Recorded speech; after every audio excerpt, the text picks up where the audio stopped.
Following the launch of the revised roadmap for 2021 by the Electoral Commission, political tension has increased daily, with the opposition promising to unseat President Museveni. On behalf of the millions of oppressed and exploited Ugandans, we'll be taking on President Museveni in the forthcoming election, which we expect to be in 6 months.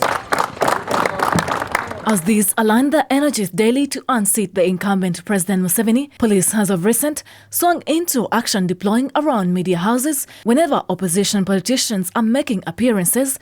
And not just that, also journalists hosting talk shows, among other things, have been called on by police to answer.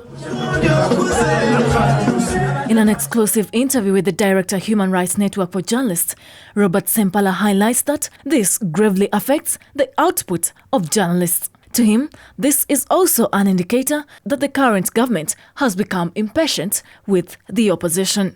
To the effect that this will not be a free, fair and credible election. Going by the attacks on the media, the intimidation that is meted out to media houses and journalists, and the selective application of the law, where some people are allowed to access media and speak freely, while others are restricted. And even after getting space, the media houses face the consequences. To Sempala, the increased deployments that at a time have attracted arrests are likely to cause the media to censor self, which bars it from serving the public. He adds that the prevailing situations at a time when elections are getting nearer a clear sense of what might turn out in the near future. No media house worth the salt of being a media house can say they are meeting their obligations when they have no say in the final product they give to their audiences, when that product is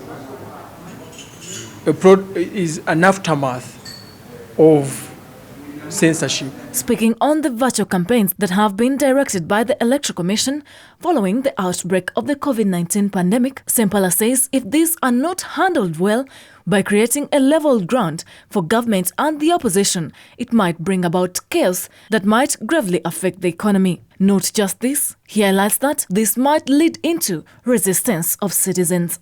And that process certainly will lead to a situation where the losers of an election feel they lost unfavorably, and as such they will engage in acts that will be of either disobedience or destabilize the free flow of democracy. And what we know about democracy is that if people are stable with each other, there is peace in a country, that country attracts investment by big donors, attracts the attention of big investors. This comes at a time when government has come out to warn media houses to censor what politicians are to say on their radio or TV stations.